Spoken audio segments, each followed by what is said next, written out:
요즘에 우리나라가 남북 간 강대강 대치 전국이다 보니까 우리나라가 아닌 외국에서 우리나라 상황을 현재 들여다볼 때는 심각한 상황, 당장이라도 전쟁이 터질 수 있을 것만 같은 그런 엄중한 상황으로 바라보고 있습니다. 그러나 이제 전쟁이 종식된 것이 아니라 휴전 상태가 70여 년 가까이 지속되다 보니까 정작 우리 국민들은 뭐 무슨 일이 있겠어? 뭐 미사일 쏴대고 하지만 이제 핵탄두를 소형화했는지 성공했는지 알지는 못하지만 그런 일들은 절대로 벌어지지 않을 것이라는 그런 확신 가운데 너무나 이 상황을 안이하게 바라보는 국민들도 많이 있다고 생각합니다. 그러나 우리가 나라와 민족을 위해서 기도할 때고요, 지금의 상황은 결코 가볍게 보아 넘길 수 있는 그런 상황은 아니라는 것을 우리가 생각해 봐야 되는데, 오늘 본문에서 비슷한 상황이 벌어지고 있습니다. 우리 예수님께서 빌라도에서 사형 언도를 받으시고 그 무거운 십자가를 지고 갈보리 언덕을 오르고 계셨습니다. 모처럼 그 구경거리가 났습니다. 잔인한 처형 방법이기 때문에 십자가 처형을 당하는 사람들은 그렇게 흔하지 않았습니다. 그러니까 많은 구경꾼들이 몰려가고 저 예수라는 사람이 십자가를 지고 갈보리 언덕에 올라서 십자가 처형 당하는 모습을 우리가 지켜보자, 구경하는 사람들이 몰려들었고요, 또 뒤따르는 많은 그 여인네들 가운데는 예수님의 죽음을 안쓰러워하고 안타까워하면서 눈물을 흘리는 분들이 있었습니다. 그런데 예수님께서 오늘 본문 말씀 보면은 뒤를 돌아보시면서 자신을 위하여 울고 있는 여인들에게 이런 말씀을 하십니다. 28절 말씀을 같이 한번 읽어보실까요? 예수께서 돌이켜 그들을 향하여 이르시되 예루살렘의 딸들아, 나를 위하여 울지 말고 너희와 너희 자녀를 위하여 울라. 예수님은요, 동정과 연민의 눈물을 거절하십니다. 그리고 나를 위해서 울지 말고 너희와 너희 자녀를 위해 울라. 그만큼 상황이 엄중하고 위중하다는 거예요. 그래서 오늘은 종려주일을 맞이한 오늘 이 아침, 예수님께서 이렇게 말씀하신 이유가 무엇인지, 무엇 때문에 울라고 말씀하고 계시는지 오늘 이 말씀을 통해서 우리에게 들려주시는 하늘의 음성을 들을 수 있는 복된 이 아침 될 수 있기를 주의 이름으로 축복합니다. 오늘 예수님께서 왜 너희와 너희 자녀를 위해 울라고 말씀하고 계시는지 이 의미를 제대로 좀 파악을 하려면 조금은 지나왔던 이스라엘의 역사를 좀 되짚어 볼 필요가 있습니다.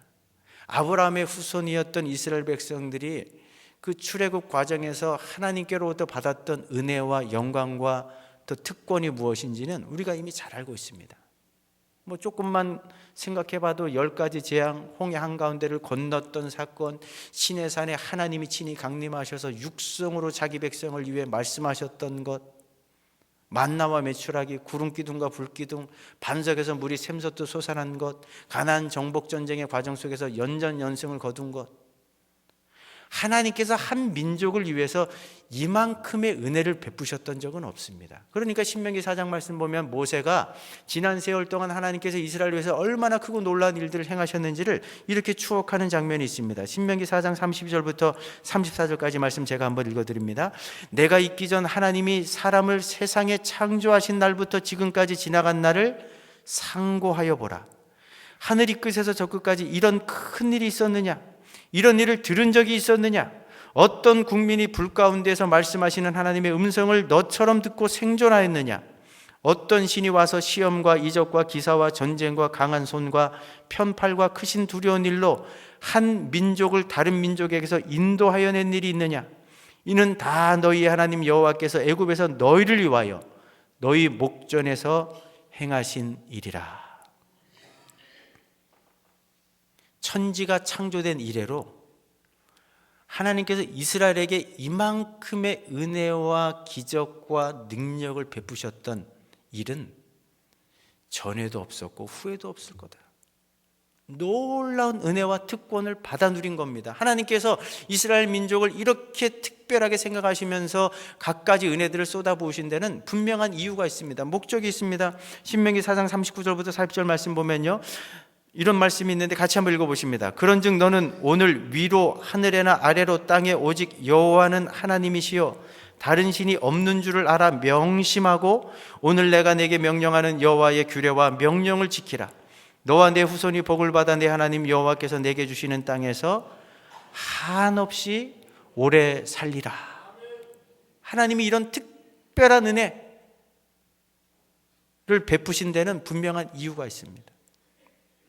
이 엄청난 은혜를 직접 목격한 이스라엘 백성, 하늘과 땅에 정말 살아계신 참신은 여호와 하나님 한 분밖에 없다는 사실을 확실히 깨닫고 하나님께서 그들을 가나안 땅으로 인도해 주실 때 그 우상들을 섬기는 것이 아니라 여호와 하나님만을 신실하게 믿고 따르고 섬기면서 하나님이 약속하신 그 축복의 땅에서 한없이 행복하게 하나님과 함께 하나님의 백성답게 사는 것, 그것이 바로 하나님께서 바라시는 간절한 바람이었습니다. 그런데 우리가 역사를 통해서 이미 알고 있지만 가나안 땅에 들어간 이후로 이스라엘 백성은 단 한 번도 하나님의 기대에 부응하지 못했습니다. 하나님은 계속해서 은혜와 사랑을 베푸시는데도 불구하고 끝없이 불신앙과 불순종으로 일관합니다. 사사시대 내내 그랬고 왕정시대 접어들면서는 더 악한 길로 접어들었습니다. 하나님께서 안타까운 마음에 선지자들을 보내가지고 그 주의 길에서 돌이켜 보려고 했지만 끝내 하나님께서 베푸시는 그 호의를 끝까지 거부하고 거절했습니다. 그러니까 예수님께서 한 번은 악한 농부의 비유를 통해서 그 이스라엘 백성들이 하나님 앞에 어떻게 패역한 길들을 걸어왔는지 누가복음 20장 9절과 12절의 말씀을 통해서 이렇게 말씀하고 계십니다. 같이 한번 읽어보십니다. 그가 또 이 비유로 백성에게 말씀하시기 시작하시니라. 한 사람이 포도원을 만들어 농부들에게 새로 주고 타국에 가서 오래 있다가 때가 이름에 포도원 소출 얼마를 바치게 하려고 한 종을 농부들에게 보내니 농부들이 종을 몹시 때리고 거저 보내었거늘 다시 다른 종들을 보내니 그도 몹시 때리고 능욕하고 거저 보내었거늘 다시 세 번째 종을 보내니 이 종도 상하게 하고 내쫓은지라. 하나님이 베푸시는 호의를 발로 걷어차면서 이스라엘 백성들이 수백 년에 걸쳐서 행했던 일입니다. 하나님은 징계의 채찍을 드셨어요. 이스라엘 백성을 이방 나라에 팔아버리셨습니다. 그러나 자기 백성을 너무너무 사랑하시는 하나님, 이 징계의 채찍을 드는 기간은 그렇게 오래도록 지속되지 못했습니다. 사실 아브라함이 부름받은 이후로부터 이 바벨론 포로로 잡혀갈 때까지 약 1500년의 기간 동안 이스라엘 백성들은 끝도 없이 하나님 앞에 반역하고 불순종과 불신앙으로 일관했는데 하나님께서는 징계 채찍을 100년도 되지 않는 한 70여 년 동안만 드셨습니다. 견딜 수 없는 마음을 가지고 다시 자기 백성을 예루살렘으로 회복시켜 놓으셨어요. 또 한 번의 재기의 기회, 회복의 기회를 주신 겁니다. 그런데 포로 생활을 끝내고 예루살렘으로 돌아온 이스라엘 백성들은 또다시 하나님의 호의를 거절합니다. 완전히 무시해요. 또다시 죄악된 길로 고집스럽게 나갑니다. 그때 이후로 400여 년 동안 하늘문이 닫혔어요. 그러나 그 끝에 하나님께서 다시 한번 이제는 최후 통첩, 마지막 회개의 기회를 주시기 위해서 아무도 생각하지 못한 방법으로 특단의 조치를 취하셨습니다. 바로 하나님의 아들을 이 땅에 보내신 거예요. 그런데 이스라엘 백성들이 어떻게 반응합니까? 예수님께서 누가복음 20장 13절부터 15절까지의 말씀을 통해서 이렇게 안타깝게 말씀하고 계시죠. 같이 한번 읽어보십니다. 포도원 주인이 이르되 어찌할까? 내 사랑하는 아들을 보내리니 그들이 혹 그는 존대하리라 하였더니 농부들이 그를 보고 서로 의논하여 이르되 이는 상속자니 죽이고 그 유산을 우리의 것으로 만들자 하고 포도원 밖에 내쫓아 죽였느니라. 하나님이 말씀하고 계시는 최후 통첩, 마지막 카드, 그 회개의 기회마저 지금 유대인들이 거절하는 거예요. 발로 걷어차는 겁니다. 그것이 오늘 본문에서 벌어지고 있는 매우 안타까운 상황이고 엄중한 상황입니다. 사실 이 땅에 오신 예수님은요, 이 십자가를 지시기 전에 그 수많은 기적과 능력을 체험하고도 도무지 하나님께로 돌이키려고 하지 않는 이 백성들을 안타까워하시면서 이렇게 말씀하신 적이 있습니다. 마태복음 11장 20절 21절 말씀 제가 한번 읽어드립니다. 예수께서 권능을 가장 많이 행하신 고을들이 회개하지 아니하므로 그때에 책망하시되 화 있을진저 고라시나 화 있을진저 베세다야 너희에게 행한 모든 권능을 두로와 시돈에게 행하였더라면 그들이 벌써 베옷을 입고 제에 앉아 회개하였으리라. 너무너무 안타까워하시는 거예요. 하나님은 그 아들 예수님을 자기 백성에게 보내서 마지막 기회를 주시는데도 불구하고 지금의 상황이 얼마나 엄중하고 위중한 상황인지, 더 이상은 하나님이 보내신 그 아들을 거부해서는 안 된다는 그 마지막 기회가 주어진 상황이라는 것을 이스라엘 백성들은 깨닫지 못하고 있는 거예요. 그러니까 끝내 회개의 자리로 나오지 못하고 회개의 눈물을 흘리지 못하는 이스라엘 백성들에게 임할 그 엄중한 심판, 예루살렘에 입성하시면서 주님이 대신 통곡하시고 눈물을 흘리시면서 그 이스라엘의 참담한 미래를 내다보시면서 이렇게 말씀하십니다. 누가복음 19장과 마태복음 23장 말씀을 같이 한번 읽어보십니다. 가까이 오사 성을 보시고 우시며 이르시되 예루살렘아 예루살렘아 선지자들을 죽이고 내게 파송된 자들을 돌로 치는 자여, 암탉이 그 새끼를 날개 아래에 모음과 같이 내가 내 자녀를 모으려고 한 일이 몇 번이더냐. 그러나 너희가 원하지 아니하였도다. 보라 너희 집이 황폐하여 버려진 바 되리라. 하나님이 그 아들 예수님을 통해 주시는 마지막 기회마저 발로 걷어차는 거예요. 이 땅에 오신 예수님을 메시아로 영접하지 않습니다. 핍박하던 끝에 결국은 가장 잔인한 사형 방법인 십자가 처형을 통해서 예수님을 죽이려고 하고 있는 거예요. 예수님이 뒤를 돌아보시면서 예루살렘의 딸들에게 요구한 눈물은 어떤 눈물일까요? 장구한 역사 속에서 하나님이 마지막 결정적인 카드로 그 아들을 보내셨음에도 불구하고 이 마지막 기회까지 선용하지 못한 채 그 지독한 불신앙과 불순종의 자리로 나가고 있는 너희와 너희 자녀를 위하여 울라는 거예요. 나를 위해서 괜히 동정의 눈물을 흘릴 필요 없다는 거죠. 연민의 정으로 울 필요 없다는 거예요. 어떤 일이 벌어집니까? 끝내 회개의 기회를 거부하는 이스라엘 백성들이요, AD 70년에 티토스 황제가 결국은 예루살렘을 짓밟아 버립니다. 성전을 쑥대밭을 만듭니다. 이것이 전부가 아니었어요. 우리는 역사를 통해 압니다. 1948년 독립이 찾아올 때까지 거의 1900년 이상을 전 세계를 떠돌아다니면서 세대를 이어가면서 피눈물을 흘리는 이스라엘의 역사를 우리는 이미 알고 있습니다. 하나님이 그 아들 예수님을 통해서 요구하시는 이 마지막 요청마저 거절한 거예요.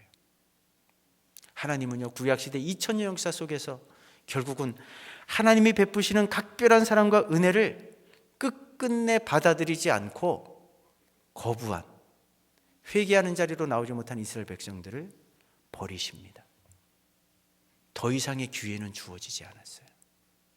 구원의 촛대를 옮겨버리셨어요. 세계 열방의 모든 민족들에게 구원의 문을 활짝 여시면서요, 이스라엘 백성들이 역사 속에서 고질적으로 갖고 있었던 이 지독한 불신앙과 불순종의 문제를 해결하기 위해서 특단의 대책을 하나님께서 미리 마련해 주셨습니다. 에레미야 31장 말씀 보면 에레미야가 이렇게 예언합니다. 제가 한번 읽어드립니다. 보라 날이 이르리니 내가 이스라엘 집과 유다 집에 새 언약을 맺으리라. 이 언약은 내가 그들의 조상들의 손을 잡고 애굽 땅에서 인도하여 내던 날에 맺은 것과 같지 아니할 것은 내가 그들의 남편이 되었어도 그들이 내 언약을 깨뜨렸음이라. 여호와의 말씀이니라. 그러나 그날 후에 내가 이스라엘 집과 맺을 언약은 이러하니 곧 내가 나의 법을 그들의 속에 두며 그들의 마음에 기록하여 나는 그들의 하나님이 되고 그들은 내 백성이 될 것이라. 여호와의 말씀이니라.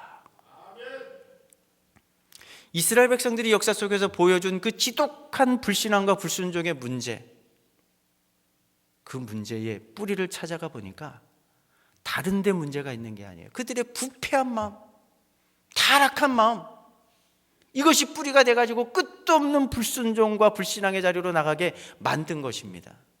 그러니까 하나님께서 사실은 선지자들을 보내가지고 너희들이 육체 할례를 자랑하지 말고 마음의 할례를 받아야 된다, 그 부패한 마음을 반드시 새롭게 해야 된다라고 그렇게 간곡하게 부탁을 했지만 이스라엘 백성들은 자신들의 부패한 마음을 새롭게 하는데 실패했어요. 하나님이 예언하시는 겁니다. 새 언약의 시대가 도래하면 이스라엘 백성들이 역사를 통해 해결하지 못했던 이 부패한 마음을 성령을 통해서 완전히 새 마음으로 바꿔놓겠다, 새로운 피조물도 만들어주겠다, 하나님이 약속하신 겁니다. 그리고 예수님이 이 땅에 오셨어요. 장차 임하게 될 그 성령 하나님이 어떤 일을 행하실지를 요한복음 14장 26절에서 이렇게 말씀하고 계십니다. 같이 한번 읽어보십니다. 보혜사 곧 아버지께서 내 이름으로 보내실 성령, 그가 너희에게 모든 것을 가르치고 내가 너희에게 말한 모든 것을 생각나게 하리라. 믿으십니까? 저와 여러분들은 새 언약의 백성이 됐습니다. 신약의 교회와 성도인 저와 여러분들은요, 예수님을 믿을 때 하나님이 약속하신 성령의 보냄을 받고 그 성령의 거듭남의 역사를 통해 예수님의 참 자녀들이 됐어요. 여러분들, 구약의 백성들이 누렸던 특권들은 염두에 둘 필요도 없어요. 새 언약의 백성인 저와 여러분들이 누리는 특권이 얼마나 영광스럽고 얼마나 값지고 고귀한 것인지 여러분들 단 한 번이라도 깊이 있게 한번 생각해 보셨습니까? 우리가 받은 이 성령 하나님은요, 진리의 영이십니다. 누구라도 성령을 통하지 않고는 하나님이 보내신 자 그 아들 예수님이 나의 유일한 구원자가 된다는 사실을 믿을 수가 없어요. 고린도서 12장 3절 말씀 보면 하나님의 영을 통하지 않고는 누구라도 예수를 주로 시인할 수 없다라고 말씀하고 있잖아요. 성령을 통해서만 하나님 아버지를 아빠, 아버지라고 부르짖을 수 있는 줄로 믿으시기 바랍니다. 성령 하나님이 우리 안에서 어떤 역사를 만들어냅니까? 성경의 말씀을 통해서 우리를 끊임없이 교훈하시고 잘못된 길로 갈 때는 책망하시고 우리를 바르게 하시고 의료교육하기에 충분한 은혜들을 베풀어 주십니다. 그것만이 아니라 성경을 통해 드러난 하나님의 뜻을 온전히 행할 수 있는 능력까지도 준비시켜 주는 것이 성령 하나님의 은혜입니다. 그것만 그렇습니까? 이 성령 하나님 우리 심령 가운데 역사하시면요, 좌우의 날선 어떤 것보다도 예리하기 때문에 우리의 혼과 영과 관절과 골수를 다 찔러 쪼개면서 우리의 마음속 깊은 곳의 죄악들을 다 드러내시고 깨닫게 하시고 참된 회개의 자리로 이끄시는 분이 성령 하나님이십니다. 그것만 그렇습니까? 정말 우리가 때때로 신앙의 상승 곡선을 항상 그릴 수는 없어요. 쓰러질 수 있습니다. 넘어질 수 있습니다. 연약함에 휩싸였을 그때에 우리는 기도할 엄두도 내지 못하고 기도할 자리로 나가지 못할 그때에 성령 하나님이 말할 수 없는 탄식으로 우리를 위해서 대신 간구해 주십니다. 이 은혜를 우리는 체험적으로 이미 누리고 있어요. 이것이 얼마나 영광스러운 특권인지 아세요? 예수님이요, 이 신약의 교회와 성도들을 이 특권, 이 은혜가 얼마나 엄청난 것인지 알았기 때문에 한번 이렇게 말씀하신 적이 있어요. 이 땅에 태어난 사람들 가운데 구약시대를 기준으로 하자면 세례 요한보다 큰 자가 없다. 그러나 새 언약의 시대로 말하자면 아무리 보잘것없고 하찮아 보이는 작은 성도라 할지라도 그 구약의 가장 위대한 사람 세례 요한보다 더 크니라. 왜 그렇습니까?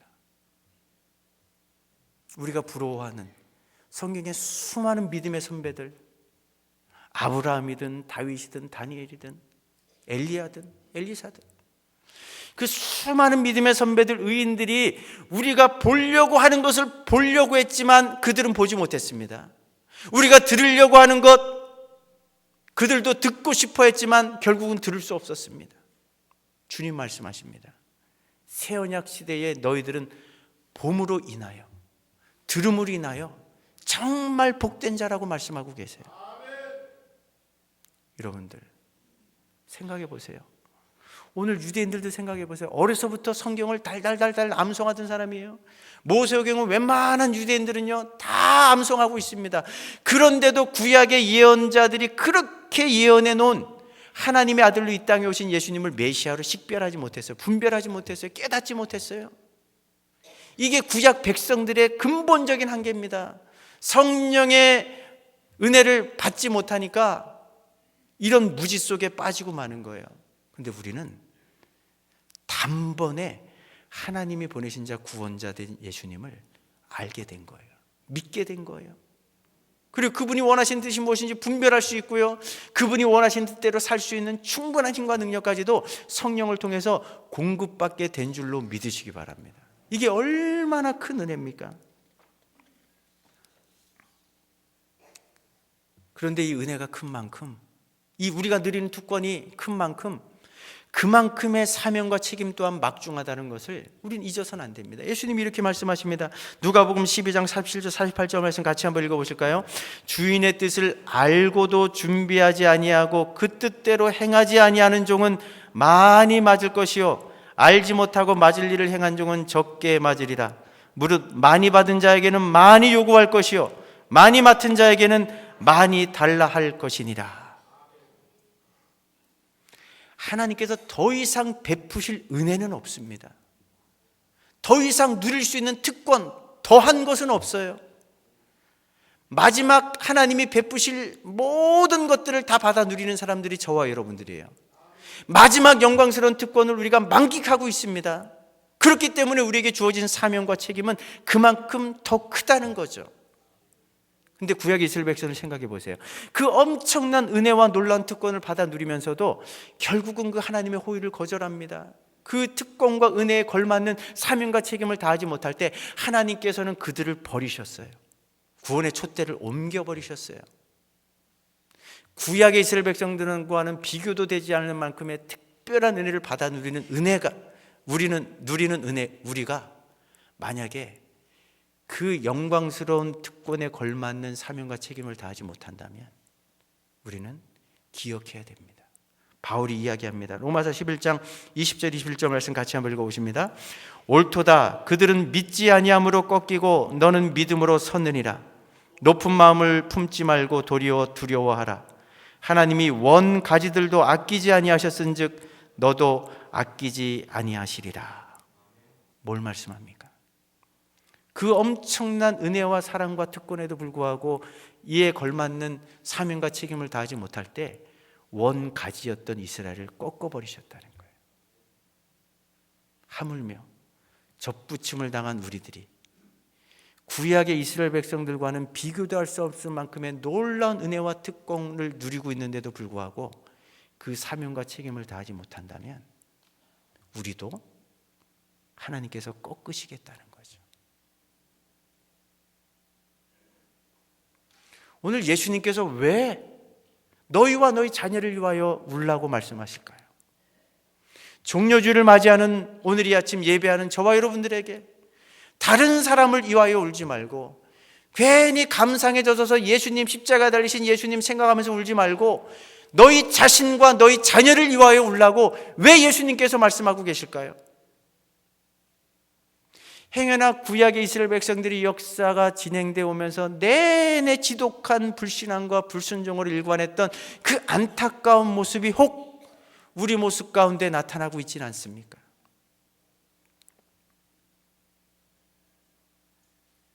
하나님께서 구약의 백성들은 누릴 수 없는 놀라운 영광과 특권들을 우리에게 부어주셨어요. 그런데 오늘날 현실이 어떻습니까? 아니 편의점보다 2배, 3배 교회들이 많다고 하는데 하나님의 영광은 땅바닥에 떨어지고 있습니다. 수많은 사람들이 교회 안에 들어와 있는데, 수많은 사람들이 주의 이름을 부르며 예수님을 믿는다고 하는데 세상의 빛과 소금의 역할은 온데간데 없고 점점 더 세상은 어두움만 가고 있습니다. 정말 새 언약의 백성들만이 누릴 수 있는 영광스러운 특권들, 여러분들 시내산에 강림한 하나님이 부러우세요? 그런 하나님께서 주신 말씀을 포함해 모든 말씀이 이 성경 속에 담겨져 있고 이 성경이 우리 손에 들려져 있습니다.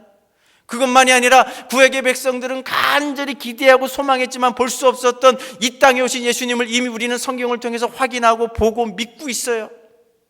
그토록 사모했던 그 성령의 은혜를 받아 누리지 못했던 그 구약의 이스라엘 백성들에 비하면 우리는 성령의 은혜로 예수님도 믿고 성경의 진리도 깨닫고 하나님이 원하시는 뜻이 무엇인지도 분별하고 그 뜻대로 살아갈 수 있는 힘과 능력도 성령 하나님이 다 공급해 주십니다. 이 어마어마한 은혜와 영광스러운 특권을 누림에도 불구하고 우리의 책임과 사명을 다하지 못한다면 이 모습 때문에 통곡하면서 울어야 된다라고 주님이 오늘 말씀하고 계신다는 거죠. 말씀을 맺겠습니다. 주님이 종려주일을 맞이하는 오늘 이 아침, 또 이 한 주간 동안 우리에게 요구하시는 것은 다른 것 아닙니다. 오로지 너희 자신에게만 집중하면서 불신앙과 불순종으로 일관했던 너 자신을 위해 울고 너희 자녀를 위해 울라고 말씀하고 계시는 거예요.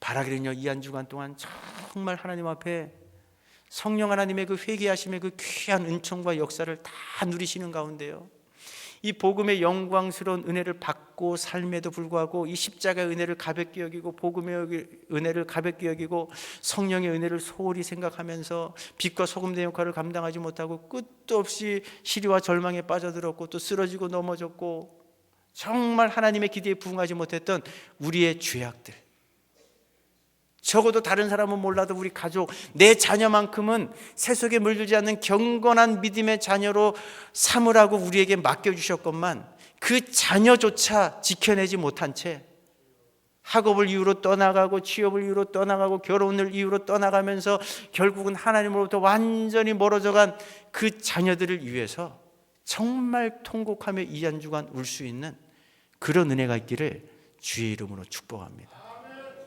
성령 하나님의 회개케 하심을 통해 참된 회개의 그 은혜를 마음껏 누리시고 그 가운데 정말 하나님이 우리를 찾아오셔서 다시 한번 위로해 주시고 격려해 주시고 회복해 주시고 그 죄사함의 은총과 함께 우리 마음속에 우리 삶 가운데 부어주시는 참된 기쁨, 그 기쁨을 회복할 수 있는 우리 창운대교회 모든 성도들 될 수 있기를 다시 한번 주의 이름으로 축복합니다. 좋으신 하나님, 종려주를 맞이하는 이 아침 우리가 무엇 때문에 가슴 아파하고 눈물을 흘려야 합니까?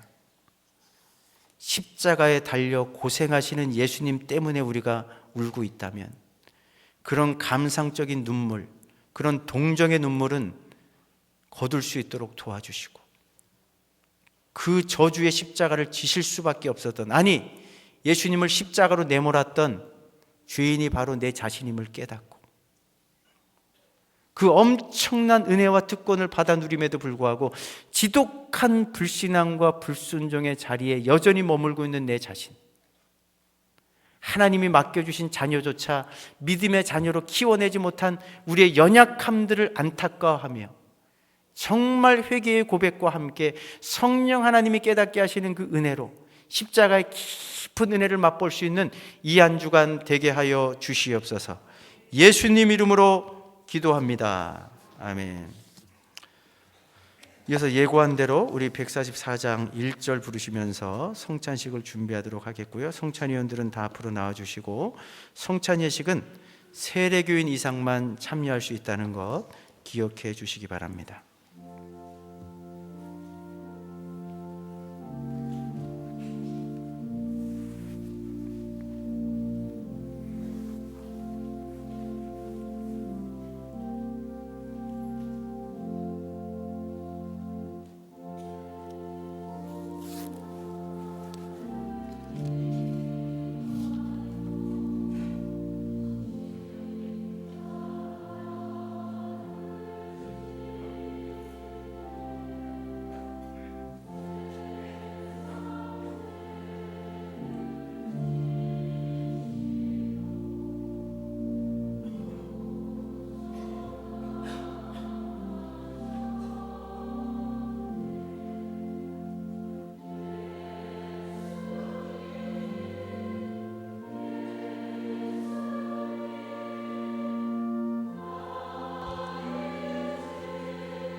제가 말씀한 곳 읽겠습니다. 고린도서 11장 23절부터 26절까지의 말씀입니다. 내가 너희에게 전한 것은 주께 받은 것이니 곧 주 예수께서 잡히시던 밤에 떡을 가지사 축사하시고 떼어 이르시되 이것은 너희를 위하는 내 몸이니 이것을 행하여 나를 기념하라 하시고 식후에 또한 그와 같이 잔을 가지시고 이르시되 이 잔은 내 피로 세운 새 언약이니 이것을 행하여 마실 때마다 나를 기념하라 하셨으니 너희가 이 떡을 먹고 이 잔을 마실 때마다 주의 죽으심을 그가 오실 때까지 전하는 것이니라.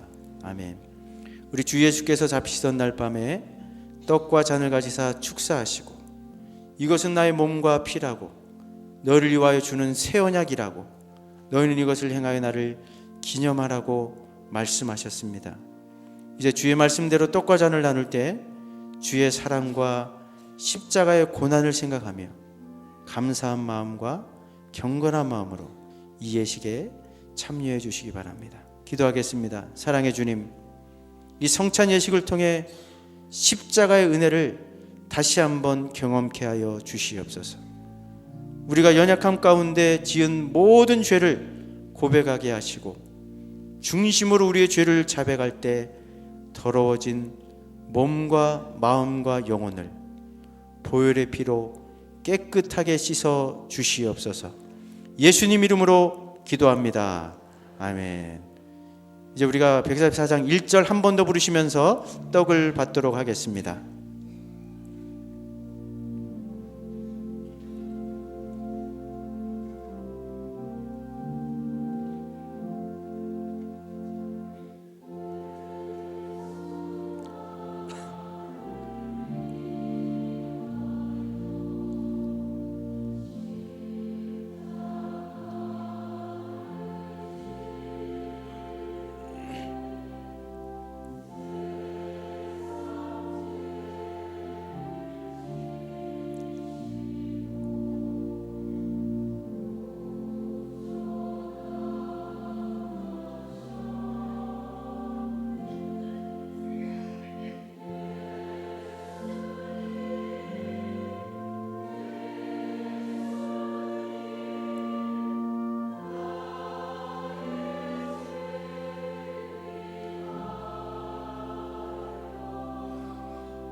우리가 전한 것을 누가 믿었느냐?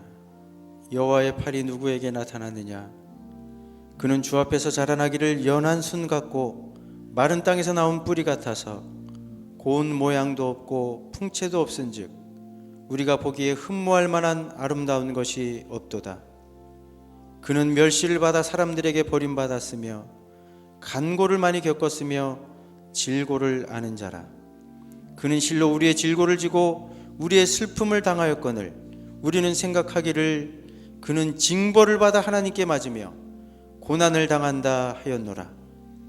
그가 찔림은 우리의 허물 때문이요 그가 상함은 우리의 죄악 때문이라. 그가 징계를 받음으로 우리는 평화를 누리고 그가 채찍에 맞음으로 우리는 나음을 받았도다. 우리는 다 양 같아서 그릇 행하여 각기 제 길로 갔거늘 여호와께서는 우리 모두의 죄악을 그에게 담당시키셨도다. 아멘.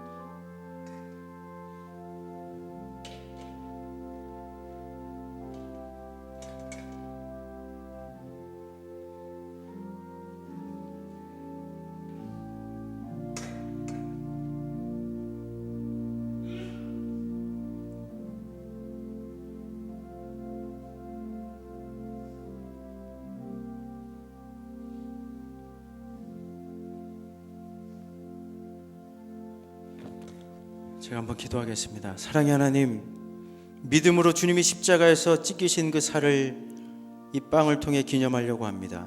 저희들의 몸과 마음과 영혼을 새롭게 하여 주시옵소서. 예수님 이름으로 기도합니다. 같이 주님의 살을 기념하겠습니다.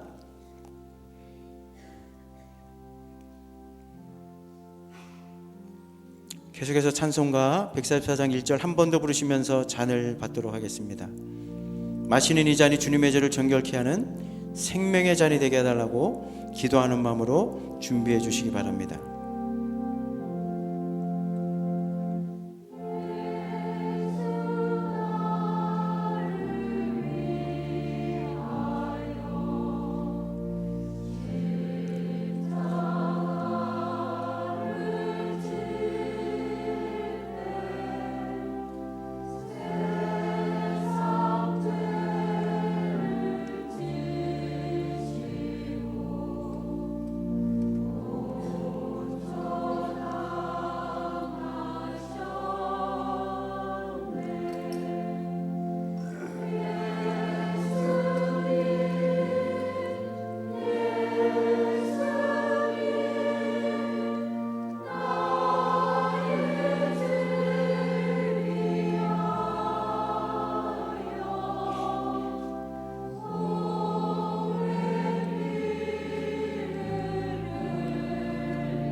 이에 예수께서 제자들에게 이르시되 누구든지 나를 따라오려거든 자기를 부인하고 자기 십자가를 지고 나를 따를 것이니라. 이를 위하여 너희가 부르심을 받았으니 그리스도도 너희를 위하여 고난을 받으사 너희에게 본을 끼쳐 그 자취를 따라오게 하려 하셨느니라. 그는 죄를 범하지 아니하시고 그 입에 거짓도 없으시며 욕을 당하시되 맞대어 욕하지 아니하시고 고난을 당하시되 위협하지 아니하시고 오직 공의로 심판하시는 이에게 부탁하시며 친히 나무에 달려 그 몸으로 우리의 죄를 담당하셨으니 이는 우리로 죄에 대하여 죽고 의에 대하여 살게 하려 하심이라. 그가 채찍에 맞음으로 너희는 나음을 얻었나니 너희가 전에는 양과 같이 길을 잃었더니 이제는 너희 영혼의 목자와 감독 되신 이에게 돌아왔느니라. 아멘.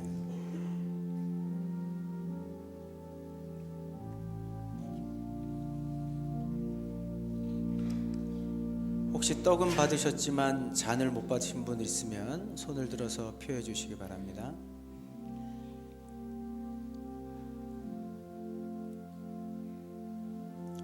우리가 그리스도 안에서 그의 은혜의 풍성함을 따라 그의 피로 말미암아 구속 곧 죄사함을 받았으니 이는 그가 모든 지혜와 총명으로 우리에게 넘치게 하사 그 뜻의 비밀을 우리에게 알리셨으니 곧 그 기쁘심을 따라 그리스도 안에서 때가 찬 경륜을 위하여 예정하신 것이니 하늘에 있는 것이나 땅에 있는 것이 다 그리스도 안에서 통일되게 하려 하심이라.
한 번 더 기도하겠습니다. 사랑의 하나님, 다시 한번 이 잔을 통해 십자가 위에서 피 한 방울 남김없이 쏟으신 그 주님의 보혈을 기념하려고 합니다. 믿음으로 마시는 이 잔을 통해 우리의 죄에 더럽혀진 몸과 마음과 영혼을 다시 한번 새롭게 하시고 깨끗게 하여 주시옵소서. 예수님 이름으로 기도합니다. 다시 주님의 피를 기념하겠습니다.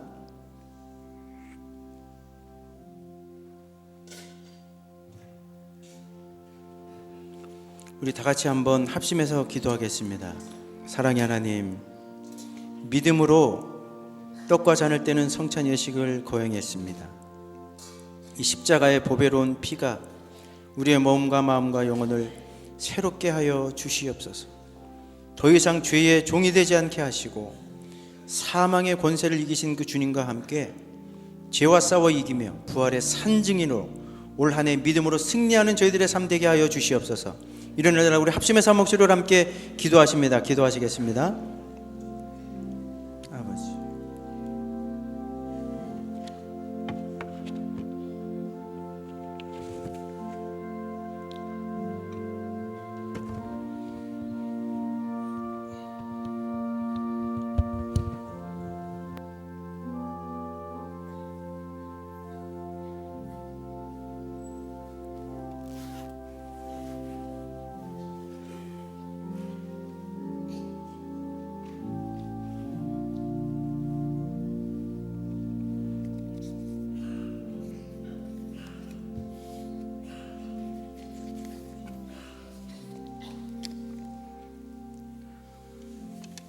사랑의 하나님, 십자가의 도가 멸망하는 자들에게는 미련하게만 보이지만 구원을 얻은 우리들에게는 놀라운 하나님의 능력이 되는 줄로 믿습니다. 우리의 삶이 십자가의 은혜와 부활의 능력으로 다시 한번 새로워질 수 있도록 은혜를 베풀어 주시옵소서. 죄 가운데 나아가는 옛사람은 완전히 죽어지게 하시고 온전한 새 사람으로 다시 한번 살게 하여 주시옵소서. 예수님의 이름으로 기도합니다. 아멘. 다 같이 일어나셔서 헌신송 함께 부르시고 기도와 축도로 예배를 마치겠습니다.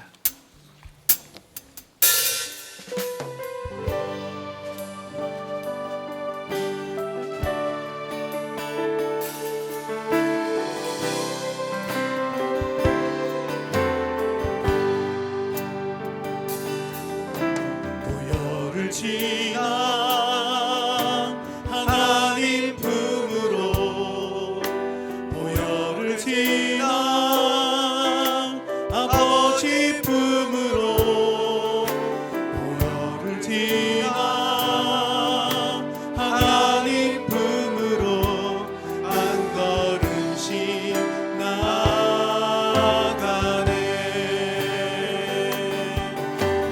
보혈을 지나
이제 종려주일 또 이번 한 주간 고난주간 특별 새벽 기도회로 이어지는 이 귀한 시간, 절대적으로 선용할 수 있는 은혜를 저희들에게 주십시오. 하나님께서 예배를 통해 말씀을 통해 우리 교회에 주시고자 하는 분명한 메시지가 있습니다.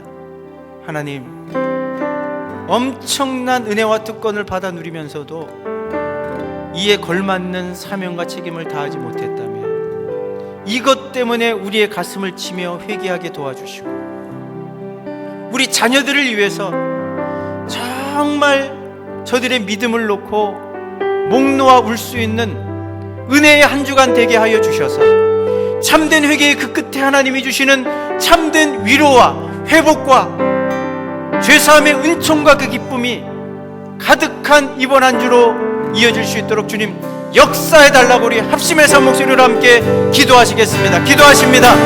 좋으신 아버지 하나님,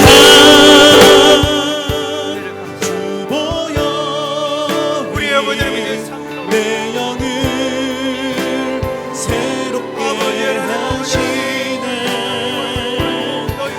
자녀를 위하여 그렇습니다.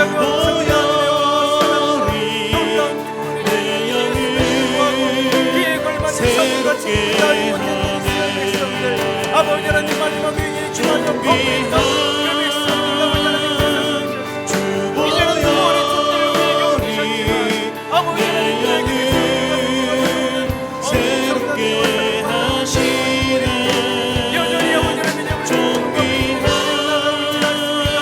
저희들을 불쌍히 여겨주시고 긍휼히 여겨주셔서 참된 회개와 회복케 하여 주시옵소서. 새롭게